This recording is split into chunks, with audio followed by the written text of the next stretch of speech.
2016 tinha alguma coisa diferente no ar.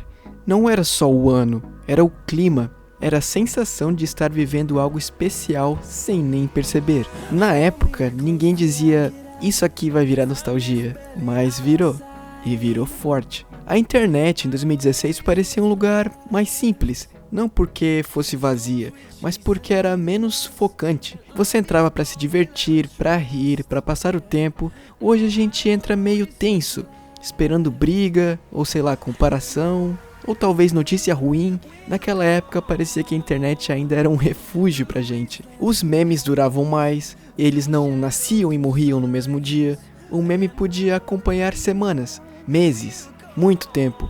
Todo mundo entendia a referência, era um humor mais coletivo. Se alguém postava alguma coisa engraçada, não era pra viralizar, era só pra rir mesmo. O nosso YouTube era outro universo. Eu lembro que os vídeos eles não pareciam produtos, eles eram apenas pessoas ligando a câmera e falando qualquer coisa que vinha na cabeça, sem nenhum roteiro perfeito, sem thumbnail gritante, sem título implorando por atenção. Eu lembro dos youtubers daquela época que todo mundo acompanhava. Você sentia que estava assistindo alguém de verdade, não uma versão calculada de alguém com um roteiro explicando alguma coisa ou falando sobre alguma coisa que foi pensada para viralizar. E o mais louco é que ninguém falava sobre algoritmo. A gente só seguia quem gostava, descobria canais porque alguém comentou, porque apareceu nos relacionados, ou porque um amigo mandou o link. Não tinha essa sensação constante de estar sendo empurrado para consumir alguma coisa. As redes sociais também eram mais leves. O Instagram ele não era um tipo de vitrine de uma vida perfeita de alguém. Era foto tremida, com legenda simples, com um momento aleatório. Eu lembro que eu postava só pro postar, com uns filtros que todo mundo usava. Ninguém pensava tanto em estética, ou em engajamento, ou em alcance.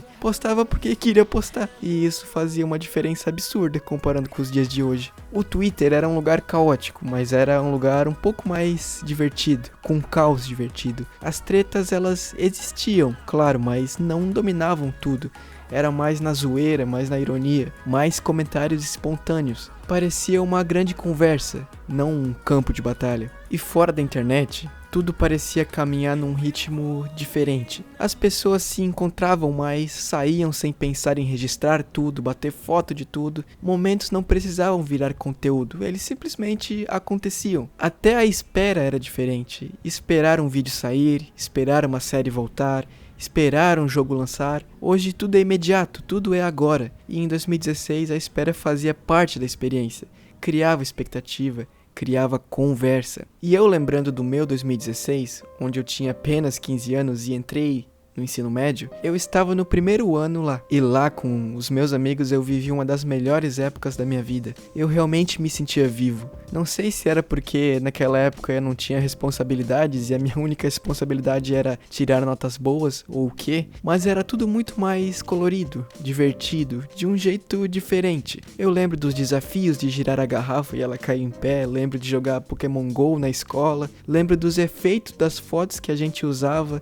e todo mundo usava também. Eu lembro do Snapchat, dos memes estranhos da época que eu compartilhava com meus amigos, e o mais marcante pra mim foram as músicas. Eu ia de ônibus pra escola e eu ouvia Costa Gold, eu ouvia Haikais, Cone Crew, da Massaclan, e também era uma época onde o trap tava começando a engatear no Brasil, e era uma época maravilhosa. Quando eu escuto as músicas que eu ouvia na época, só que hoje em dia, isso tudo me bate uma nostalgia muito forte de uma época que realmente era muito boa. 2016 era muito mágico. E talvez a magia de 2016 não esteja nas coisas em si, mas em como a gente vivia elas. A gente não sabia demais, não comparava tanto, não se cobrava tanto, não tinha essa pressão constante de estar sempre atualizado, sempre certo, sempre relevante. Era uma época que errar não virava um linchamento, uma piada ruim não definia uma pessoa por inteira, uma opinião diferente não virava uma sentença, não tinha cancelamento. E claro, nem tudo era perfeito. Nunca foi, mas a sensação geral era de leveza, como se o mundo ainda estivesse respirando fundo antes de mudar de vez. Hoje, quando a gente olha para trás, parece que 2016 foi o último ano normal. Depois disso, tudo acelerou. A internet mudou, as pessoas mudaram, a forma de se comunicar mudou e a gente mudou junto, às vezes sem perceber. Talvez seja por isso que tanta gente sente saudade. Não é só uma nostalgia vazia, é saudade de quando as coisas pareciam mais humanas, menos performáticas, menos estratégicas. E se você também sente que aquela época tinha algo especial, deixa um like aqui, isso ajuda muito o vídeo a chegar em mais gente que provavelmente sente a mesma coisa. E também se inscreve no canal porque ainda tem muita conversa boa pra acontecer por aqui. E cara, a magia de 2016 não era um filtro, não era uma tendência, era um sentimento coletivo de estar vivendo, não apenas mostrando que estava vivo. E talvez o mais triste ou o mais bonito é que a gente só percebeu isso quando acabou. Mas lembrar também é uma forma de reviver, nem que seja por alguns minutos.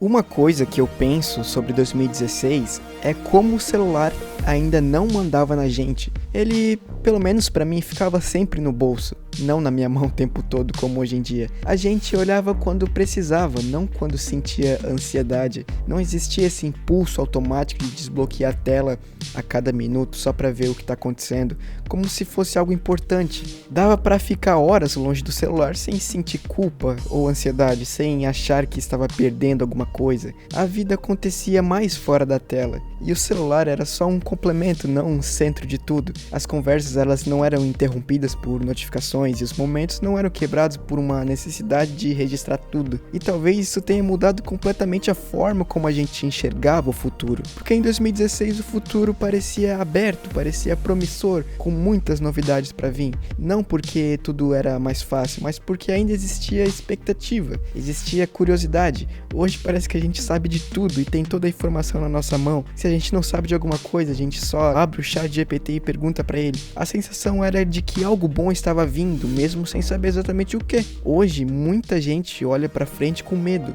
com pressa ou com cansaço. Naquela época a gente olhava com esperança. E quem era adolescente como eu naquela época de 2016, talvez não perceba o quão sortudo que a gente foi. Não por ter vivido uma época perfeita, mas porque a gente cresceu nesse meio termo que pode ser raro. Entre ali os anos 2000 e agora os anos 2020. Foi um meio termo entre os pés no chão e a tecnologia infinita. Um mundo que já tinha internet, mas que ainda não tinha em excesso. Que já tinha redes sociais, mas ainda não tinha a vigilância constante. Que já tinha informação, mas ainda não tinha sobrecarga de informação. Era uma adolescência menos exposta, menos comparada, menos pressionada a virar produto. Errar fazia parte do crescimento, não virava um registro eterno. As inseguranças existiam, claro, mas não eram alimentadas o tempo todo por telas mostrando vidas irreais dos outros. Nós, que somos essas pessoas que viveram essa transição, brincaram fora de casa, mas também entraram na internet por diversão,